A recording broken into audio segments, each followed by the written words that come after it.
Bonjour et bienvenue à notre webinaire sur le soin de travail non rémunéré. Je vais parler espagnol et vous pouvez basculer entre les langues de votre préférence en bas à droite de l'écran.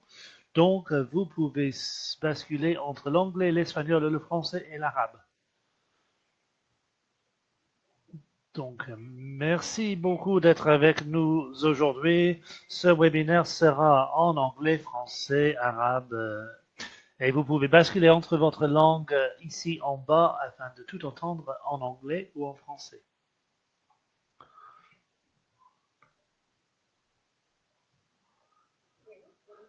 Bien. Je voudrais m'assurer que vous écoutez bien l'interprétation en anglais. Est-ce que vous pouvez marquer dans la boîte chat que vous entendez cette présentation en anglais?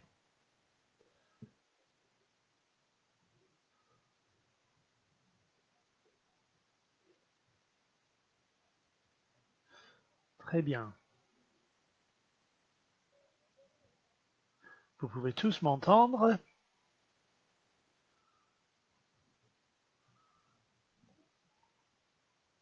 Ok, on va patienter encore quelques minutes afin que d'autres participants puissent nous rejoindre parce qu'il y avait certains qui avaient des soucis techniques.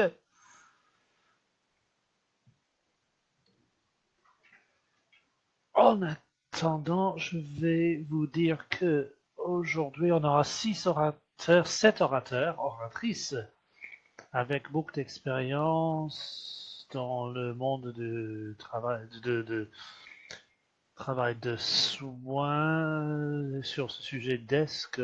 Donc, pendant qu'on fait défiler cette présentation, pendant qu'on parcourt cette présentation,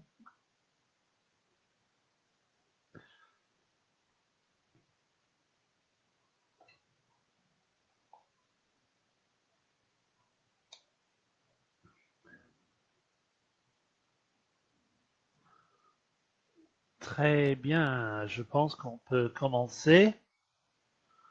On a tous nos orateurs sont en ligne, sont présents.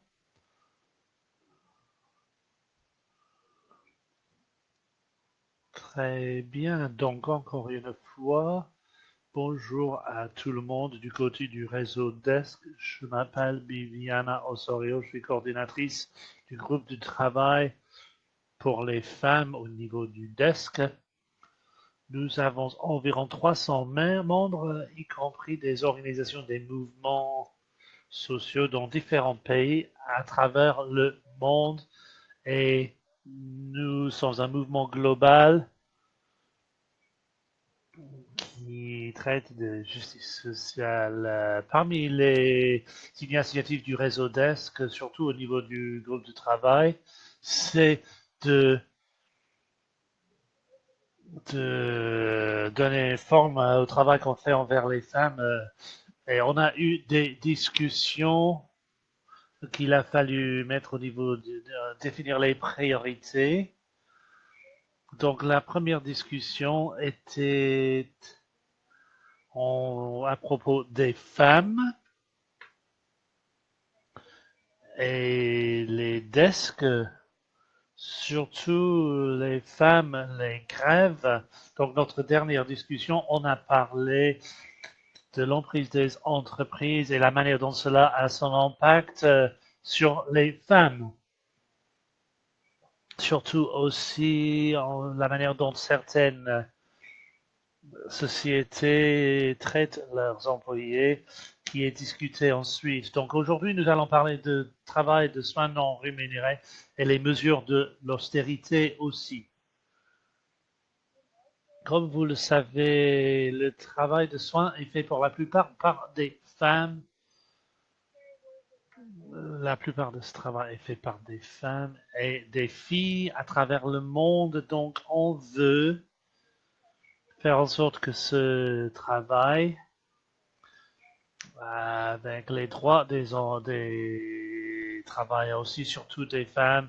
On veut qu'elles aient accès à la sécurité sociale. Donc, c'est une question très importante en termes de l'égalité entre les sexes. Surtout, les systèmes de protection de la sécurité au niveau social ont été élaborés à partir de plans de travail, ceux qui ont évité le fait que les femmes soient embauchées de manière formelle, donc elles n'ont pas, par suite à cela, un accès à la sécurité sociale.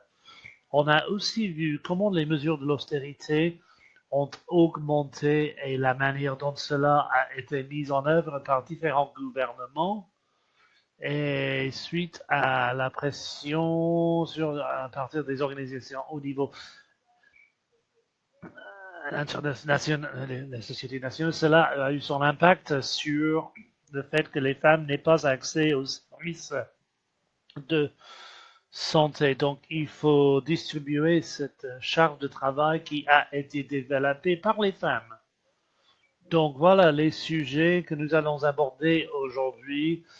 On va essayer d'explorer différentes expériences dans les pays et la manière dont cela a eu son impact. Et le sujet très important en termes du droit économique, social et culturel des femmes. Et on va aussi discuter des standards d'ESC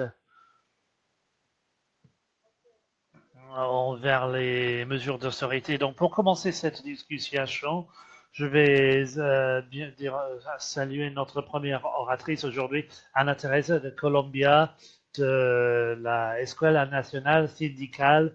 C'est une école qui cherche à promouvoir le travail au niveau d'égalité. Elle essaie de travailler avec les travailleurs de soins, les aidants en Colombie, et elle essaie de mettre en œuvre un réseau des dons de soins en Colombie. Donc, on va donc dire bonjour à elle, mais on va commencer par demander comment comprendre le travail de soins non rémunéré. Est-ce que cela veut dire que le travail de soins est une chose très importante pour la vie? Donc, comment est-ce que cela a son impact dans la réalité des femmes à travers le monde et comment reconnaître ça et distribuer ce travail de soins est important pour les droits économiques sociaux pour les femmes. Donc, merci. Vous avez 8 minutes pour votre présentation. C'est à vous. Donc, bonjour à tout le monde. Merci pour m'avoir invité à cette conférence. Je m'appelle Ana Teresa Belvis Aduego. Je travaille dans l'école syndicale à Colombie, mais mon travail principal envers la citoyenneté, c'est de travailler avec les femmes qui font le travail domestique. Nous les aidons au sein du syndicat, on aide leur accès aux droits. Donc,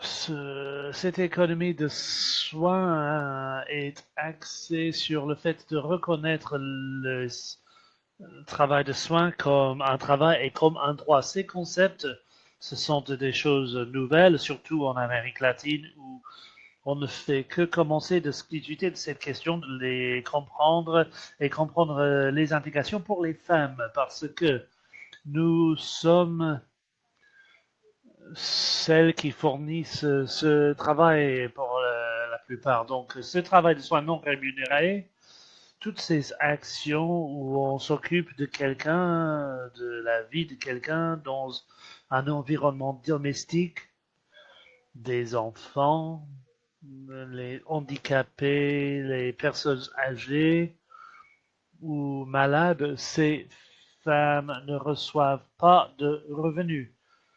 Et non seulement s'occupent de la personne, et elles sont aussi responsables de faire le travail domestique, c'est-à-dire le ménage, cuisiner, chercher du bois pour les feux, surtout dans les zones rurales. Donc c'est à elles de faire durer la vie à travers le monde. Donc c'est une chose qui a été reconnue récemment par les États et par la société, mais on continue à travailler sur le fait de reconnaître ce genre de travail, c'est de reconnaître d'autres droits aussi, parce que c'est en lien avec toutes sortes de vies. J'ai été très intéressé de lire les expériences, la littérature de différents pays. Donc, il y a beaucoup d'analyses et de théories, mais aussi beaucoup de pratiques qui impliquent des changements. Et il faut reconnaître aussi les liens qu'ils ont avec les autres droits. Lorsqu'on parle de travail de soins, il y a le travail rémunéré et non rémunéré. Avec le travail rémunéré, c'est principalement un travail domestique.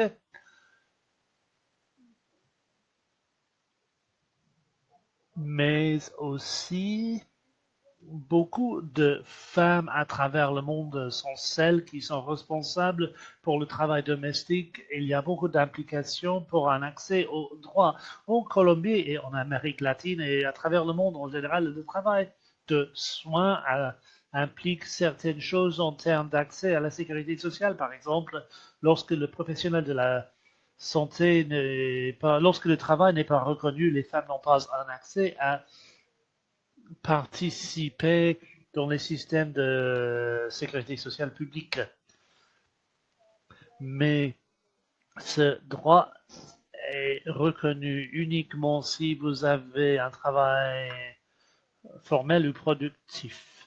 Donc, si on prend en compte le niveau du travail non formel, vous pouvez imaginer le pourcentage de personnes qui n'ont pas un accès à cela. Donc, nous avons aussi des données en termes des populations et la manière dont cette population est en train de croître. Donc, il faut non seulement s'occuper des personnes âgées, mais aussi les femmes qui vieillissent aussi, n'ont parfois pas de système de sécurité sociale qui les protégerait et s'occuperait d'elles lorsqu'elles sont plus âgées aussi. Donc, il n'y a pas de système public pour s'occuper de celles qui se sont occupées d'autres pendant toute leur vie. Ça, c'est une chose importante à développer en termes de protection des droits économiques, sociaux à travers le monde. Les organisations internationales ont travaillé sur cette question.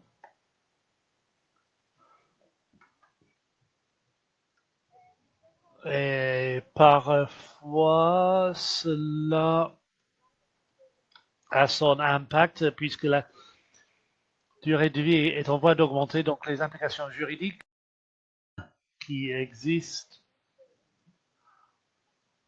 ou en termes des retraites, traite aussi du fait que le travail de soins n'est pas reconnu lorsque c'est fait. Les femmes qui font ce travail et qui n'ont pas, suite à cela, fait des économies ou n'ont pas fait de contribution à leur système de retraite. Donc ça, c'est une question importante en termes de la reconnaissance et la réduction du travail de soins informels. D'un point de vue qui aura son impact direct sur les femmes, surtout au niveau du développement économique et social. Pour ces femmes,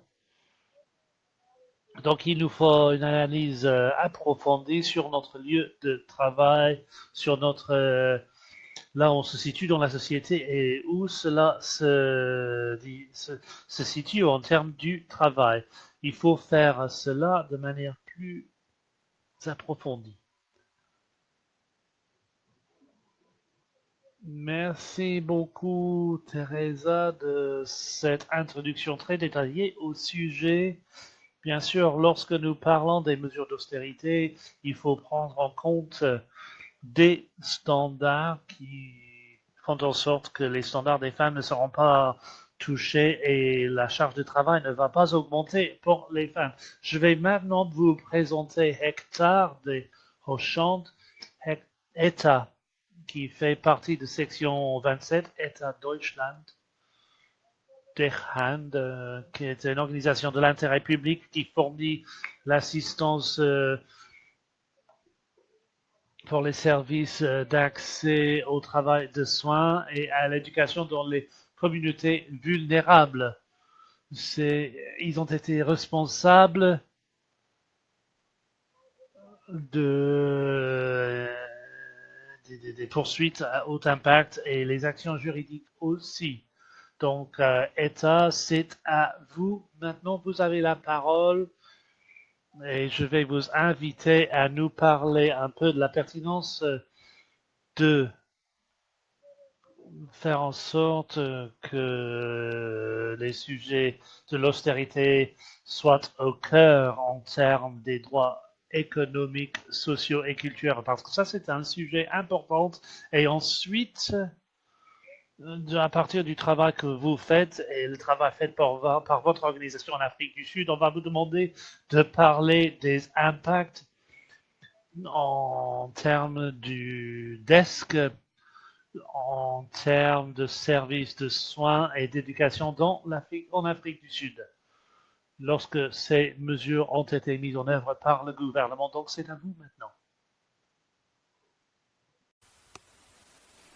Oui, bonjour tout le monde. On va se concentrer aujourd'hui sur les soins de santé, l'éducation. On était impliqués dans le développement des politiques et dans les litiges contre les États pour améliorer l'accès. L'une des questions qui viennent tout le temps, c'est les contraintes relatives aux mesures d'austérité appliquées par le gouvernement au cours des 4 dernières années, qui ont fait que les dépenses ont diminué par personne, et ceci affecte la sécurité sociale et l'éducation, et ceci a un grand impact pour les femmes. Donc, par conséquent, ce qui se passe, c'est que le personnel diminue. Pour ce qui concerne l'accès à la santé, il y a un manque de médicaments. Les infrastructures dans les écoles sont affectées. On était impliqués dans des cas où les élèves se sont noyés dans les latrines parce qu'il n'y a pas assez de structures, de règles en place. Donc, on a été impliqué au niveau de la litigation, au niveau du budget, pour faire en sorte que les documents de planning et de budgétisation soient... Donc, on essaye de faire en sorte d'avoir de plus en plus d'importance dans ce domaine-là. Ceci a eu des conséquences sur les impôts et sur les dépenses et donc sur la valeur ajoutée. Ceci a un impact plus important pour les pauvres, les personnes qui sont pauvres. Donc, on a soumis l'analyse de budget au niveau du gouvernement. Et on a vu que la plupart des budgets ont diminué les dépenses et n'ont pas appliqué la planification comme il le fallait. Donc le budget n'a pas été utilisé comme il fallait pour les dépenses sociales, particulièrement pour les élèves handicapés, donc on a été impliqué à ce niveau-là dans les litiges. Donc, les dépenses ne sont pas faites correctement selon leur objectif. Et par conséquent, les dépenses ont été dirigées vers d'autres catégories, entre autres dans les questions de ressources humaines. En plus de nos travaux de litige, on a été impliqué au niveau du réseau de droits économiques et sociaux.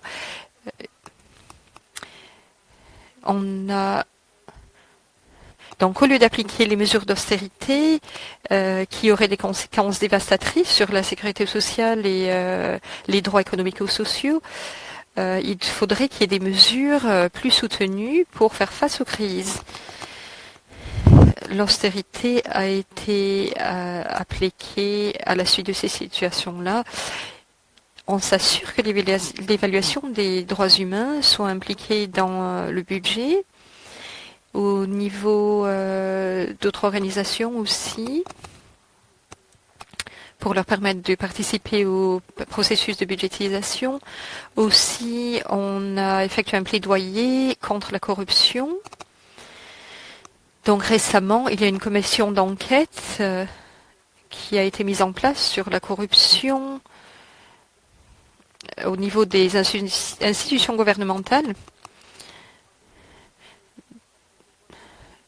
Donc il y a plusieurs situations qui nous ont été signalées. On est impliqué aussi au niveau des stratégies de la planification des ressources humaines donc dans notre travail de négociation. C'est un travail assez nouveau par rapport à l'austérité et on a quelqu'un qui est engagé à ce niveau-là avec nous. On espère avoir des résultats assez positifs rapidement. Merci.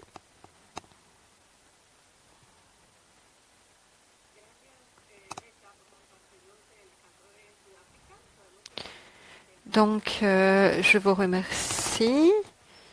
On sait que quand il y a au niveau du travail social, les personnes handicapées ou même au niveau de l'éducation,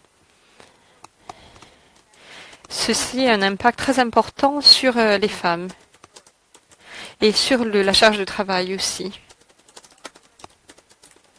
Je vais maintenant inviter Chris Mendoza qui s'est spécialisée dans le genre, les problèmes de genre. Elle a été impliquée au niveau des communautés, aussi de la société civile. Et elle a donc contribué à la mise en œuvre des plans de soins dans la ville de Mexique. Elle fait aussi partie du réseau de soins. Et maintenant, je vous demande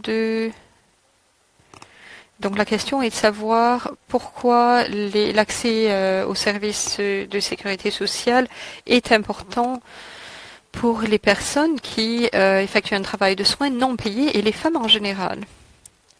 J'aimerais vous demander si vous pouvez de bien vouloir partager vos expériences. Particulièrement au niveau de la réduction des budgétaires. Donc, on voudrait savoir comment les mesures de sécurité ont affecté la planification du travail de soins. Merci beaucoup. Je suis très heureuse d'être avec vous aujourd'hui, de discuter de ces questions-là dans le monde entier. Au Mexique, c'est le matin ici, donc voilà.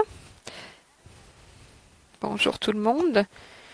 Donc, pour entamer cette discussion, j'aimerais d'abord parler de la façon dont l'accès aux soins est un élément de base pour les services de qualité dans le pays. Comme je l'ai dit, les femmes sont celles qui effectuent le travail de soins le plus important et le travail du ménage, et les filles aussi. Donc je voudrais parler un petit peu de la façon dont ces traditions ont persisté. Et oui, ces traditions s'appliquent surtout aux femmes. Le rôle des genres, du travail, des femmes et des filles a toujours eu lieu dans les foyers, donc historiquement, c'est elles qui effectuent ces tâches. Les familles sont aussi responsables de prendre soin de ces personnes-là. Donc, ce n'est pas toujours le gouvernement qui est responsable. Quand ces tâches sont souvent celles des femmes, donc on est impliqué dans le travail d'égalité, parce que les familles ont leurs propres ressources selon l'argent qu'elles ont, le travail de soins sera affecté en conséquence.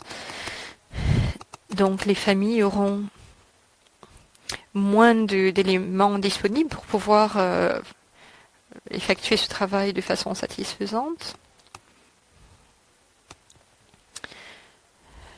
C'est pour cela que, à travers la sécurité sociale et le service de soins de santé, donc ces services-là sont vraiment primordiaux pour pouvoir contrecarrer cette pratique. Il y a des inégalités au niveau du genre, comme on l'a dit tout à l'heure, dans le domaine des soins, du travail de soins. Les femmes sont surchargées. Au niveau du temps disponible pour accomplir d'autres tâches.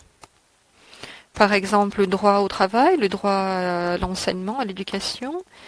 Donc le temps est un facteur très important à ce niveau-là pour pouvoir avoir accès à ces activités et pour pouvoir leur permettre d'effectuer leurs études et aussi d'effectuer un travail rémunéré. Donc d'une part, la charge de travail des femmes fait qu'elles ont davantage de difficultés à obtenir un travail et à travailler. Donc, par conséquent, comme on l'a dit tout à l'heure,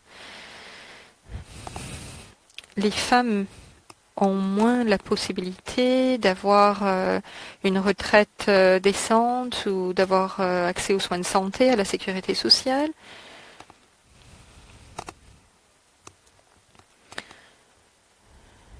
Donc, on a ici des problèmes qui se rapportent aux droits des femmes. On a fait l'effort en Amérique latine d'essayer d'améliorer les choses à ce niveau-là. Surtout dans certains pays où le niveau féministe est influent. En Amérique latine, on essaye de faire en sorte que les travails de soins soient vraiment aussi importants que l'éducation, les soins de santé. Et comme Marie-Thérèse l'a dit, la Colombie est le pays en Amérique latine qui a fait le plus de progrès à ce niveau-là par rapport aux soins de santé, aux services de soins de santé, par rapport à d'autres pays d'Amérique latine. Dans le cas du Mexique particulièrement, depuis plusieurs années, on a réalisé des progrès au niveau de certains aspects culturels. Par exemple, on a reconnu le service de soins en tant que droit constitutionnel dans la ville de Mexico.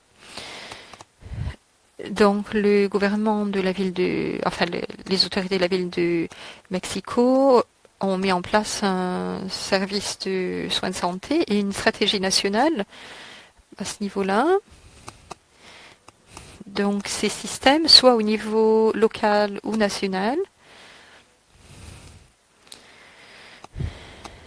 sont des éléments très importants au niveau des soins pour les enfants, les personnes handicapées, les personnes âgées.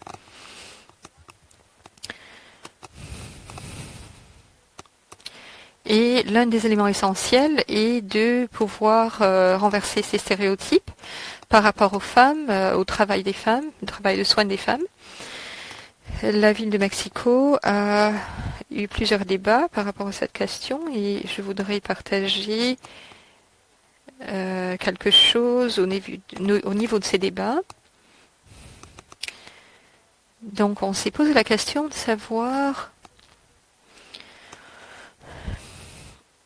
est-ce que l'État doit vraiment fournir ce type d'activité ou est-ce que le secteur privé peut apporter sa contribution à ce niveau-là?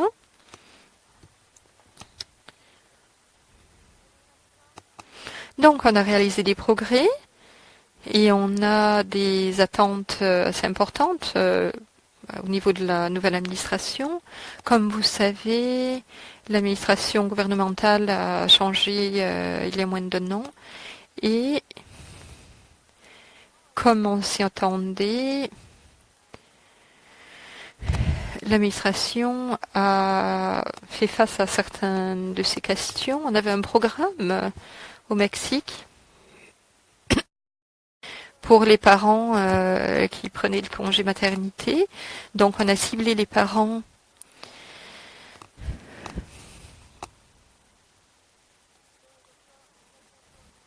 à ce niveau-là. Donc il y avait un programme social qui s'est concentré sur le travail informel.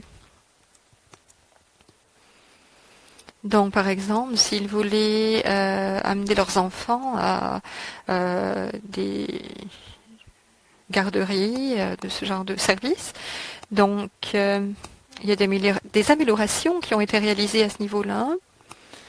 On avait 3000 places pour les enfants, particulièrement pour les municipalités rurales et les municipalités plus pauvres.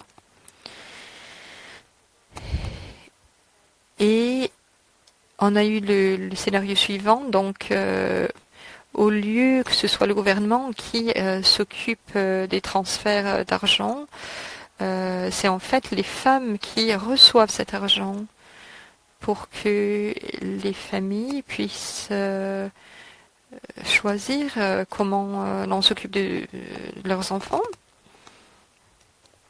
Premièrement, donc, tout d'abord, on a vu un changement au niveau de cette situation. Certaines femmes gardaient l'argent plutôt que de payer des services de garde d'enfants comme les crèches ou les centres aux écoles. Et donc, les grands-mères ont commencé à s'occuper des enfants. Donc, il y a eu des controverses au niveau de la Commission des droits humains et des sociétés civiles, de la société civile. Que, en fait, a indiqué que les choses ont régressé plutôt que s'améliorer et que en fait, les personnes qui étaient censées bénéficier de ces avantages de ce programme n'en ont pas bénéficié. Donc, on va réviser la politique par rapport à cela. Et on espère que le gouvernement du Mexique puisse trouver un moyen de renforcer les institutions d'État pour qu'elles puissent fournir des soins appropriés, pour que les travaux de soins ne soient pas seulement réalisés par les femmes, en ouvrant des espaces de soins, donc pour faire en sorte que les femmes, non seulement les femmes, n'octroient ces soins, mais que les personnes qui ont besoin de ces soins reçoivent l'aide nécessaire.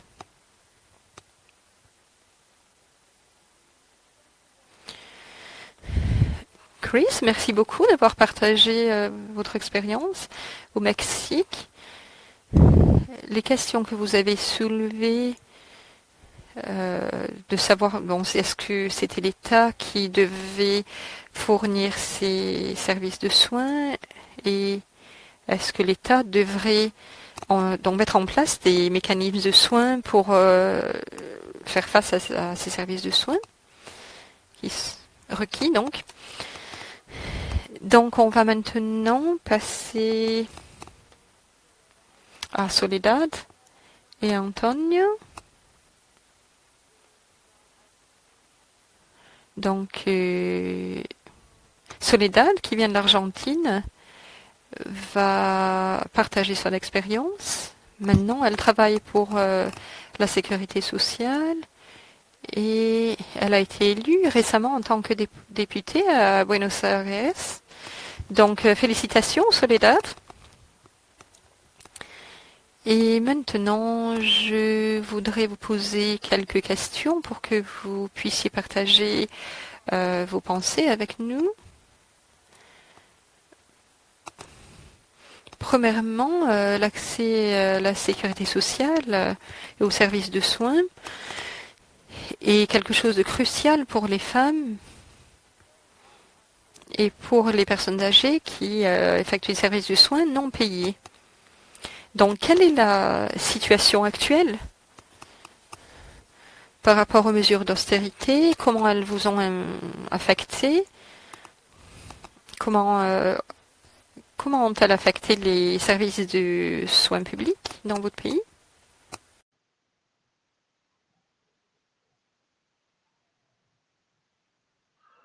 Bonjour, merci.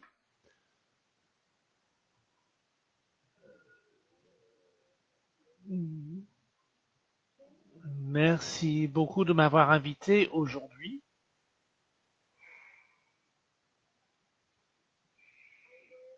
Je travaille avec le syndicat, comme on a dit,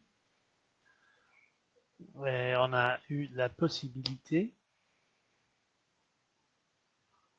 de... désolé de vous interrompre, mais on ne peut vous attendre qu'à peine. Donc on vous demande de vous rapprocher de votre micro peut-être. Est-ce que vous m'entendez maintenant? Très bien, c'est beaucoup mieux. Donc je vais recommencer.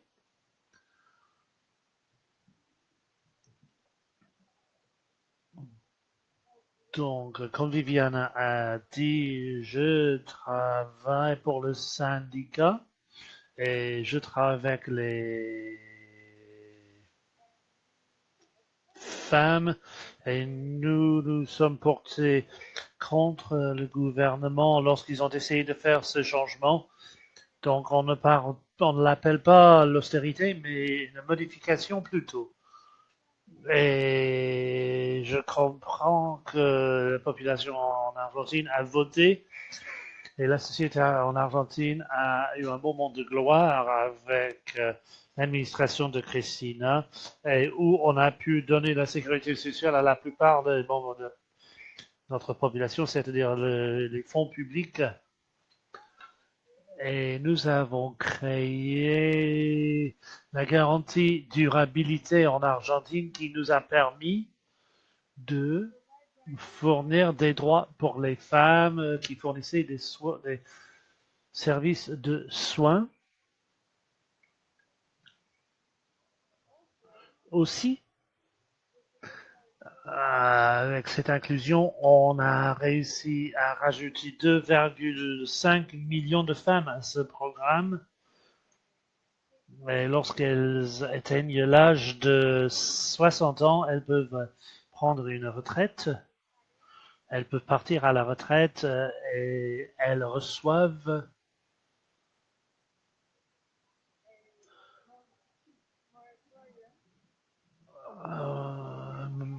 qui est donc cette moratoire où toutes les femmes ont un accès à ça là et elles ont aussi un droit politique un accès à la retraite lorsqu'elles auront travaillé 30 ans. Et je pense que des femmes en Amérique latine ou en Argentine, uniquement 40% de ces femmes peuvent travailler 30 ans. Les autres femmes, professionnels formels et d'autres travailleuses ont toujours besoin de quitter le travail afin de s'occuper de leur famille. Donc le droit à un accès à la retraite est de manière décente reconnaît le fait que les femmes s'occupent de leur famille et cela doit être rémunéré. On a aussi créé d'autres programmes en termes de justice sociale en ligne avec l'éducation et on a fourni aux étudiants des ordinateurs afin qu'elles puissent avoir un accès à Internet pour réduire l'écart dans les communautés les plus vulnérables.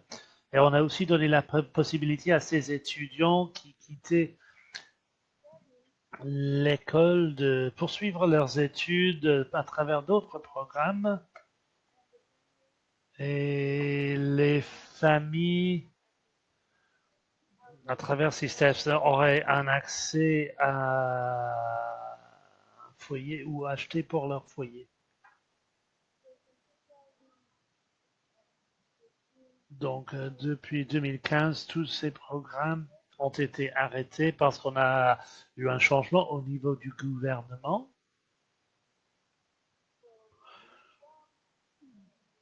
Donc, on a arrêté de payer ces programmes et ce qui s'est passé,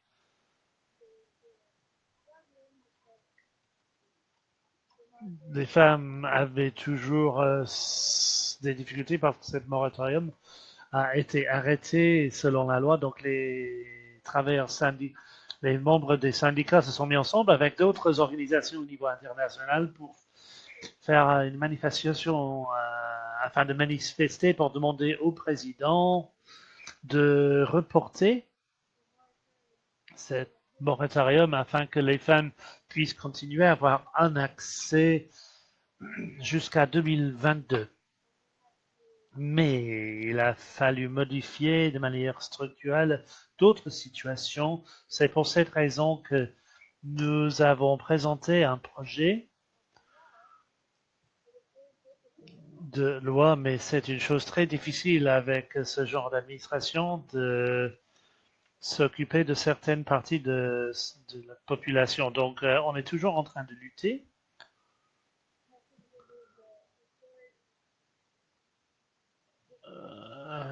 Réparation de manière historique en termes de services de soins. Et donc, cette histoire a fait en sorte que certaines femmes n'ont pas travaillé suffisamment d'années pour atteindre le niveau recherché. Donc les femmes doivent prendre leur retraite à 65 ans avec une retraite très faible. Bien sûr, nous sommes contre ça et cela étaient les conditions de la FMI. Et notre président a commencé à lutter contre ça, mais on a reconnu ensuite que certaines mesures n'étaient pas aussi positives qu'ils avaient dit. Donc la sécurité sociale et le fait de reconnaître le travail des femmes a fait en sorte que, puisque les femmes n'ont pas un accès à un travail formel avec 8 heures de travail par jour, parce qu'elles doivent s'occuper de leur famille, elles ne peuvent pas faire partie du travail quotidien. Donc la lutte des syndicalistes femmes, puisque les femmes ici sont très féministes, on a continué à travailler afin d'avoir plus de femmes sur le travail dans qui peuvent prendre des décisions à la fois de niveau politique et syndical et social culturel. On veut que la société comprenne que les femmes sont prêtes à faire partie d'être présentes et d'être efficaces en termes d'accès à tous les droits. Donc, on voudrait que les femmes fassent cela maintenant. Actuellement, on voit un nouveau changement au niveau du gouvernement et on espère que cela va commencer le 10 septembre 10 décembre 2019. Et on sait que les premières mesures de ce nouveau gouvernement vont avoir un plan prévisionnel de remettre en place l'état précédent parce que 500 000 femmes n'ont toujours pas une retraite digne de ce nom. Donc notre lutte continue pour faire en sorte que plus de femmes aient accès à ces droits, surtout au niveau du travail de soins, où les syndicats des travailleurs domestiques et d'autres collègues qui font partie du Congrès et qui sont aussi dans le syndicat. Et à partir du 10 décembre, on aura plus de représentants qui vont travailler sur une loi pour les soins et cela sera pris en compte par le ministère du Travail. c'est-à-dire autre chose qui avait été arrêtée par le gouvernement précédent. Donc on a beaucoup d'espoir pour l'avenir et on voudrait que cette loi soit reconnue par le gouvernement et on a eu 12 années de travail où on a fait un bon travail avec l'administration précédente et on a beaucoup d'espoir maintenant avec ce nouveau changement, avec cette nouvelle administration en termes de justice sociale. Ça, c'est une chose très importante afin de garantir les droits pour les hommes et les femmes. Voilà, c'est tout de mon côté. Merci beaucoup. Merci Soledad d'avoir partagé avec nous les impacts des politiques d'ajustement structurel, les impacts surtout en termes du travail de soins. Et merci d'avoir partagé comment les leaders femmes, la direction des femmes a été très importante pour rendre ce sujet visible et de lutter pour les femmes, pour qu'elles aient accès à ces services et à la sécurité sociale aussi. On va continuer avec ce cas d'Argentine. Je vais demander à Julieta Escuria de prendre la parole. Elle est avocate de l'Université de Rio Plata qui travaille actuellement dans les droits économiques, sociaux et culturels de la société civile. Elle lutte pour l'égalité. Donc, bienvenue, Julieta. Je voudrais vous demander comment les mesures d'austérité sont liées aux services de soins et les services de soins en voie de rétrécir et quels sont les impacts en termes d'accès à la sécurité sociale et pour les travails non formels. Hein. Et si vous pouviez parler des obligations clés des gouvernements envers le travail non rémunéré et la sécurité sociale, envers les mesures d'austérité dans les moments de crise. Donc, Julieta, vous avez la parole. Merci beaucoup, Viviane.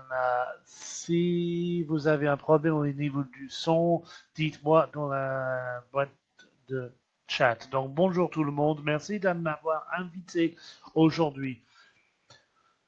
Je voudrais commencer en donnant quelques faits. Donc, tout d'abord, la valeur du travail non rémunéré. Dans l'Amérique latine, la moitié du PIB du pays et la crise dans le travail de soins précède à une crise économique et financière parce que cela a son aspect structurel et culturel aussi. Donc, nous avons vu des diminutions au niveau des dépenses publiques dans certaines sociétés en Argentine aussi et dans d'autres pays de l'Amérique latine. C'est pour cette raison qu'on dit que cette crise en termes académiques a son impact différencié au niveau des sexes. En termes de l'Argentine, de manière spécifique, comme Soledad a dit, on a vu du progrès là au niveau du travail de soins en termes d'argent. En termes géographiques aussi, on définit aussi toujours des priorités au niveau des travailleurs, les femmes, les mères, le travail non formel. Et nous n'avons pas de système de soins détaillé afin de retourner ces situations d'inégalité qui concernent les femmes pour la plupart. En revanche, nous avons un système d'éducation qui fournit une formation surtout dans les zones urbaines parce que nous avons un système d'enseignement privé Et à partir de 45 jours, les bébés, les enfants peuvent aller dans les services de soins qui a son impact sur le secteur économique où ils n'ont pas suffisamment d'argent pour payer ces services de soins des enfants. Donc, ce que nous avons au niveau du public n'est pas suffisamment de couvrir tous les besoins du secteur. Donc, en Argentine, 30% des garçons et des filles ont accès à ces besoins de base. Et nous avons aussi cette solution privée. En revanche, on a un système de transfert au niveau de la sécurité sociale qui n'est pas distribué de manière égale. Et nous avons aussi un système de sécurité sociale universelle qui n'est toujours pas à la hauteur de couvrir les besoins basiques de la société. Et nous avons plusieurs limitations aussi, surtout uniquement 5 personnes par famille peuvent prendre cela et différents systèmes de transfert n'ont pas ces limitations. Donc, on a d'autres programmes aussi qui fournissent ces services, mais ils ont des perceptions surtout opportunistiques. Donc, ils ont utilisé le budget pour d'autres choses, n'ont pas utilisé pour ce qu'ils disent qu'ils avaient projeté de faire et différents secteurs comme le service de soins ont été concernés. On a vu la manière dont ils conçoivent et mettent en place les vrais programmes. Donc en pratique, le budget montre que ces programmes n'ont pas été suivis afin de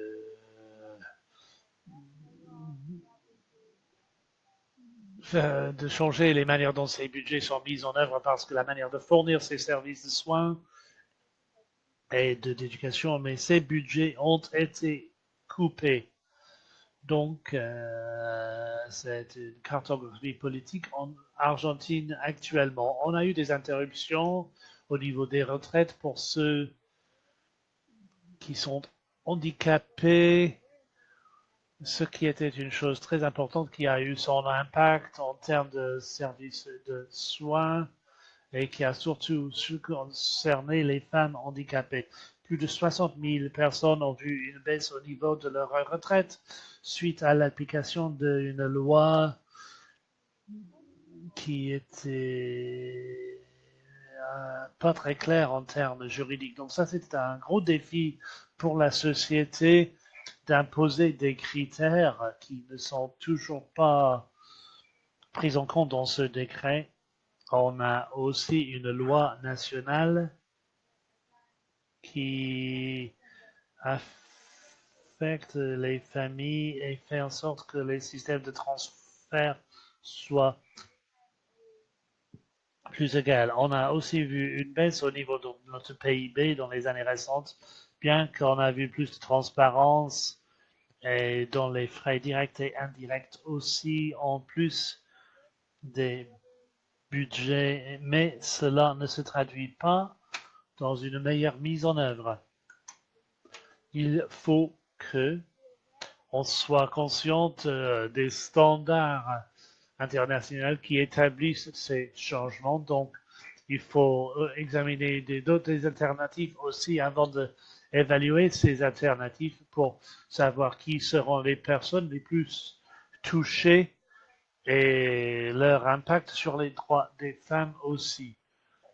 Comme Anna Teresa et d'autres collègues ont dit, la sécurité sociale est aussi une chose très importante et a son impact aussi avec les mesures économiques qui impliquent une subordination dans le processus de prise de décision au sein des foyers. Donc l'utilisation du temps, la baisse dans la qualité de la vie, l'accès et contrôle de leurs ressources financières, aussi l'inégalité entre les sexes va la main dans la main avec la violence, les services de soins limités, un accès à justice. Et cela a ses implications au niveau social aussi, surtout en termes de budget public. Et à long terme, on a vu qu'il reporte toujours la mise en œuvre de politiques en termes de services de santé, ils réduisent les dépenses au niveau social, ce qui veut dire aussi qu'on doit persister parce qu'on voit beaucoup de discrimination en termes des sexes sur le lieu de travail et ce qui a aussi son impact sur la qualité de la vie et l'accès aux autres droits sociaux. Cela se traduit aussi dans des performances faibles au niveau de l'enseignement. En termes de cette deuxième question que vous avez posée, Viviana, je vais citer certaines lois qui gouvernent les États en termes de politique de santé. Donc, pour éviter la discrimination contre les femmes et leur fournir les droits pour travailler, on a dû établir ces mesures, mettre ces mesures en place pour soutenir les parents et les familles en général, pour leur permettre de combiner les obligations de travail et les obligations familiales. Ceci a été réalisé à travers un réseau de soins de santé pour les enfants surtout et des recommandations pour que les acteurs stratégiques puissent avoir les ressources dont ils ont besoin pour atteindre leurs objectifs. On a eu des consensus de la part des États qui ont été d'accord de travailler sur les droits économiques et sociaux dans le cadre de leurs responsabilités sociales et économiques. Il y a aussi d'autres normes qui ont été établies au cours de la conférence de 2012. On a convenu de mettre en œuvre des services de soins de santé pour le public. Et donc, par rapport au genre, on doit reconnaître le travail non payé, le travail de soins non payés, et fournir les infrastructures sociales nécessaires et promouvoir la responsabilité sociale des familles. Il y a des progrès qui ont été réalisés, mais malgré tout, il y a encore beaucoup de défis qui sont présents.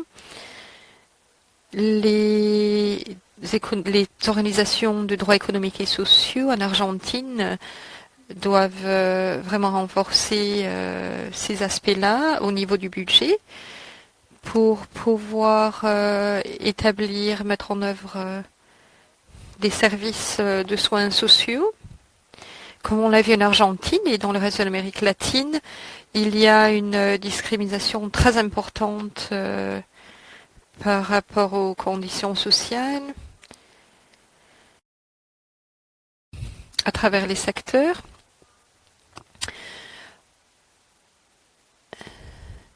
Donc on a mis en place un plan entre les hommes et les femmes par rapport aux soins sociaux. Non seulement pour le travail rémunéré, mais le travail aussi non rémunéré. Pour ce qui concerne les mesures d'austérité, les droits économiques, sociaux et culturels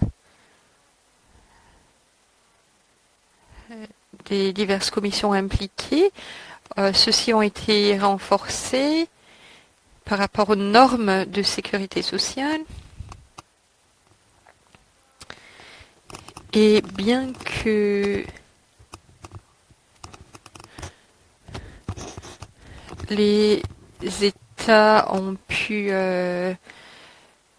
justifier leur non-conformité par rapport au non-respect de certaines obligations, On a travaillé auprès de SIR, donc, et on a indiqué que quand il y avait des mesures d'austérité, le gouvernement devait agir, qu'il fallait qu'il y ait une coopération internationale des politiques appropriées, et pour qu'ils votent pour les normes qui sont non discriminatoires, implicitement et explicitement. Donc oui, il y a eu le budget a été diminué de façon quelquefois non explicite, mais donc c'est à nous de voir quand cela se produit et aussi quand cela est explicite pour qu'on puisse mettre en place des programmes qui soient efficaces à ce niveau-là. Quand le budget n'a pas été alloué, attribué comme il faut qu'on le signale aussi. Il faut justifier les mesures en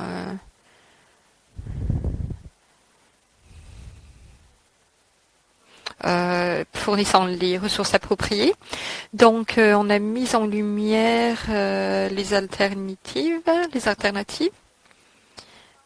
Donc, au niveau des politiques d'impôt, on a plusieurs outils pour ce qui concerne les impôts et le budget, et on a des recommandations intéressantes dans ce sens-là.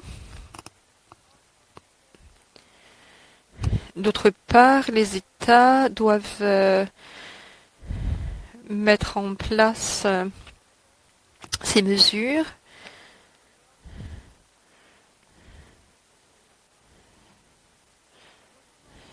Ils doivent pouvoir donner accès à ces mesures-là,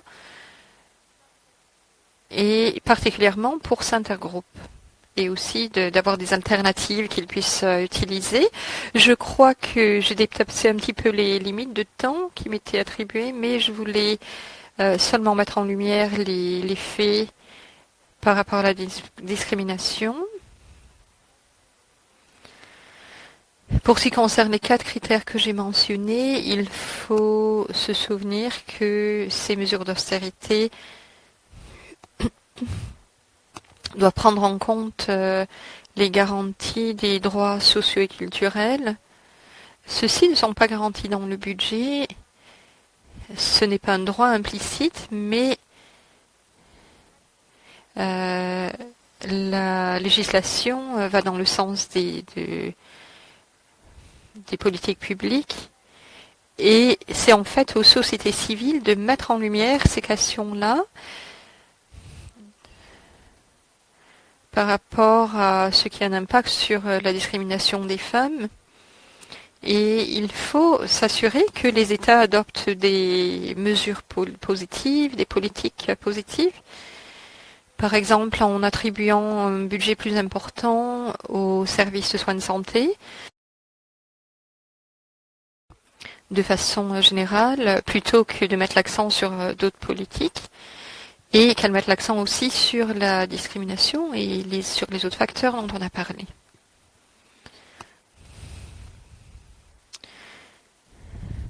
Merci beaucoup, Rolia.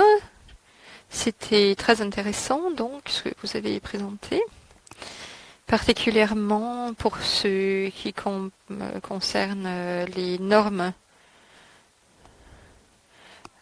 et ce qui s'est produit au niveau de l'Argentine, sur la façon dont ces mesures ont eu un impact sur les politiques des soins et des services sociaux.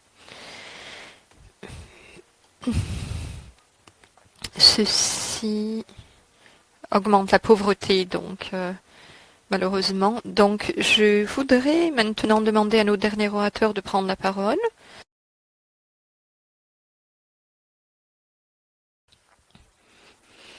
Qui travaille pour CESR à New York.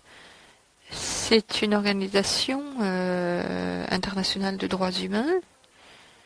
Kate travaille par rapport aux questions relatives à l'austérité, aux droits des femmes, à l'agenda de 2013. Elle était conseillère au rapporteur des Nations Unies relativement aux droits humains et elle est spécialisée dans le travail de soins non payés et dans les questions relatives aux impôts, à la taxe.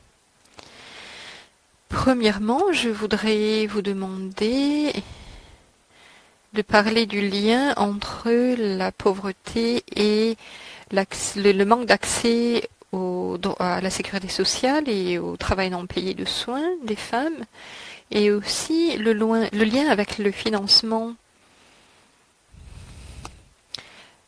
des services de soins sociaux et comment ceux-ci sont liés au financement de ces soins. Et je vous demanderai, s'il vous plaît, de répondre à ces questions-là. Donc, quelles sont les obligations les plus importantes par rapport au travail de soins non payés et l'accès à la sécurité sociale relativement aux mesures d'austérité? Kate, vous avez la parole maintenant.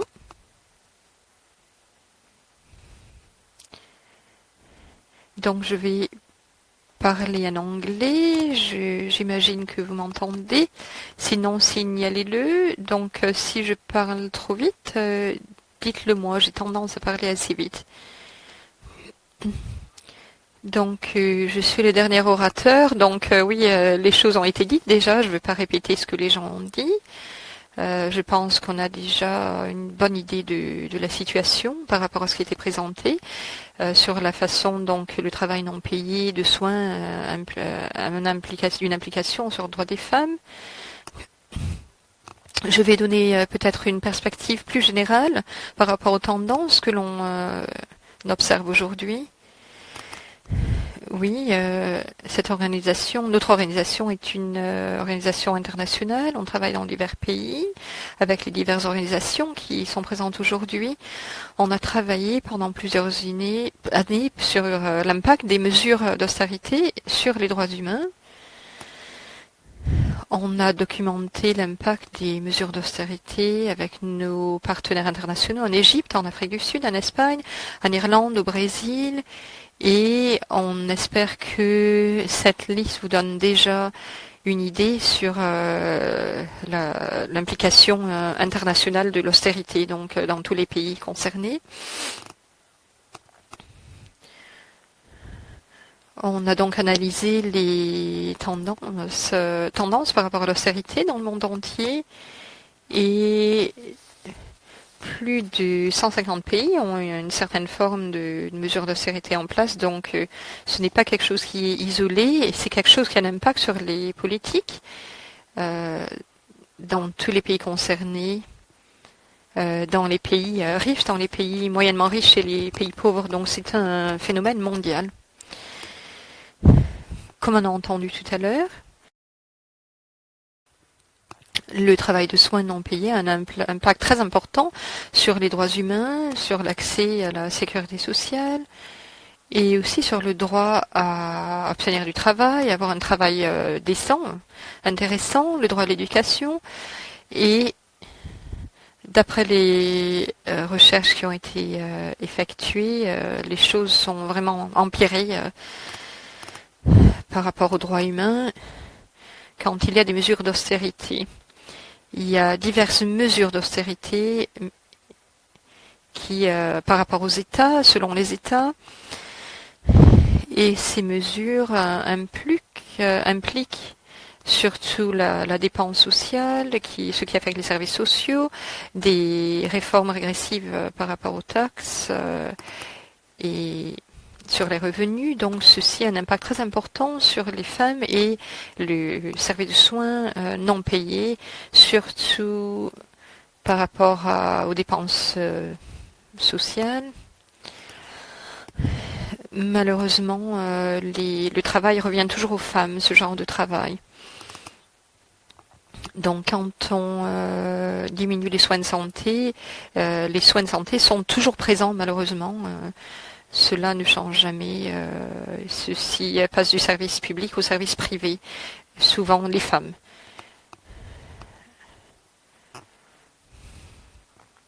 Pour ce qui concerne les réformes par rapport aux impôts, à la taxe, il y a une augmentation de la TVA, l'Afrique du Sud. Par exemple, donc ces mesures de taxes régressives empirent la situation des ressources de l'État et surtout le revenu des femmes en particulier, et aussi par rapport au secteur public. Le secteur public emploie beaucoup de femmes dans divers contextes. Et les femmes doivent ainsi faire des travaux, du travail différent. Enfin bon, leur travail à la maison implique leur travail payé. Elles doivent agir très rapidement, donc quand il y a des situations d'urgence, etc. Donc les personnes qui... Donc je voudrais parler un petit peu rapidement du lien entre les diverses tendances. C'est un aspect important de la situation par rapport à l'austérité.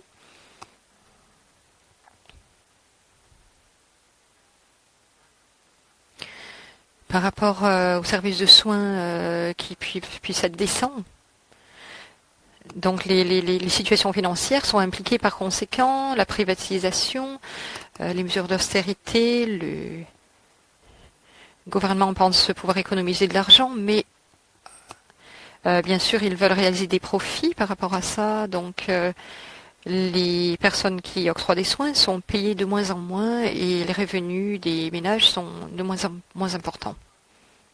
Fournir des services de qualité pour ceux qui n'ont pas la possibilité de payer ou de ne pas payer beaucoup. Donc on voit des liens là, et ces liens avec la sécurité sociale ont aussi leur impact. Les systèmes de sécurité sociale à contribution sont très importantes, et les systèmes de sécurité que nous avons, parce que ceux qui ne sont pas payés, rémunérés pour le travail qu'ils fournissent, doivent aussi recevoir des services de soins. Donc, cela est une tendance problématique pour le travail non rémunéré. Rapidement, je vais vous parler de cette deuxième question. Julieta a parlé très bien de cette question, mais rapidement, elle a couvert de manière détaillée les obligations des États, donc je ne vais pas passer plus de temps à parler de cette question, mais ce que je vais dire, c'est la raison pour laquelle je pense qu'il est important d'avoir ces obligations des droits humains et pourquoi les droits humains sont importants dans ce débat, et la manière pour laquelle on doit citer ces obligations, comme par exemple l'obligation en termes de l'évaluation de l'impact, en termes d'accès aux ressources, parce que pour vous c'est une chose importante aussi lorsqu'on parle de ressources disponibles. On doit parler des politiques d'imposition aussi, pour permettre à l'État d'avoir accès aux fonds de manière équitable pour ce qui concerne les droits humains. Ça, c'est une chose qui est importante à garder en tête, mais je vais clôturer en disant pour la raison pour laquelle ces questions de droits humains sont importantes, c'est parce que cela peut être un outil efficace pour contrer cette cooptation qu'on voit en termes de travail non rémunéré, surtout en termes des différentes solutions promues par les gouvernements néolibéraux et les institutions financières surtout. Donc par exemple, on voit d'autres institutions au niveau global et national qui parlent de soins non rémunérés. Ça fait partie maintenant des ODD, les objectifs de développement durable. On voit les êtres politiques à Davos qui parlent de le FMI qui parle aussi du fait d'un rapport sur les travaux non rémunérés qui font partie de leur programme de prêt pour les crèches publiques. Donc, il faut que ces outils, ces obligations identifient des choses qui ne sont pas des solutions. Il faut que les solutions soient plus holistiques. On ne peut plus parler de augmenter la participation des femmes dans les forces de travail. Si on met en place des choses qui font en sorte qu'il est plus difficile qu'elles deviennent partie des effectifs. Mais ce n'est pas une solution si les femmes fassent du travail peu payé ou non payé dans les foyers. Une autre tendance au niveau des politiques, citée par d'autres aussi, c'est cette tendance vers cette conditionnalité au niveau de la sécurité sociale. Donc les programmes de transfert de cash, la Banque mondiale parle de ce programme beaucoup et les gouvernements aussi. Mais ce qui se passe en fin de compte, c'est que les femmes continuent à être non rémunérées. Donc avoir des standards et ces obligations en tête, il est une chose importante de contrer les choses qui sont promues par les gouvernements et les institutions financières. Donc je vais m'arrêter là. Merci. Merci Kate pour votre présentation et aussi pour avoir donné un aperçu global sur ces tendances qui impactent une distribution sociale injuste. Donc voilà, c'est la fin maintenant de nos présentations. Il nous reste quelques minutes pour vos questions. Donc si vous voulez mettre votre question dans la boîte de chat, n'hésitez pas. Et si vous voulez parler, il suffit de cliquer sur la main.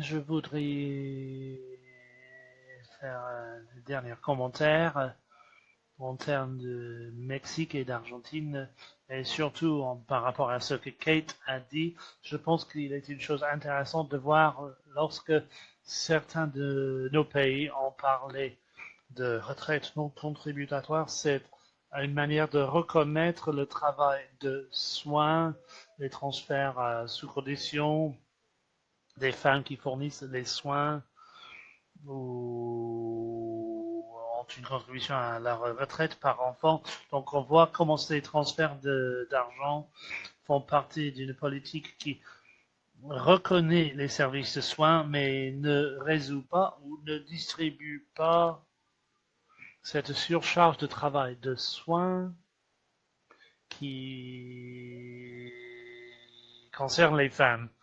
Donc cela ne concerne pas les obligations des femmes. Donc il est une chose importante que ce soit rendu visible dans les débats que nous avons avec le gouvernement et notre dialogue s'ils vont continuer à mettre en œuvre des transferts comme ça et de les changer. Merci Chris pour votre commentaire. Est-ce que quelqu'un voudrait réagir, répondre, poser une question, faire de derniers commentaires?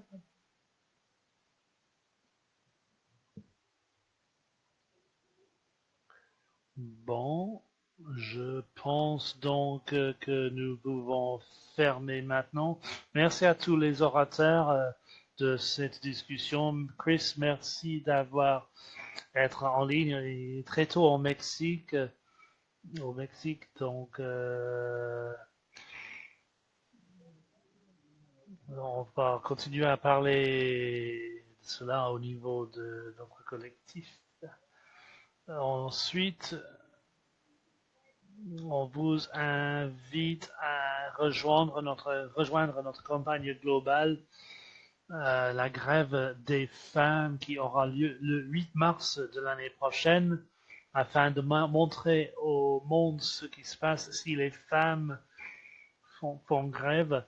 Donc vous avez le lien vers cette campagne dans la partie chat et j'espère que vous allez pouvoir faire partie de cet effort. Notre prochaine discussion sera sur la violence et le harcèlement au travail selon la convention iOS 170. Donc on aura un appel bientôt. Donc merci tout le monde. J'espère que vous allez passer une bonne journée.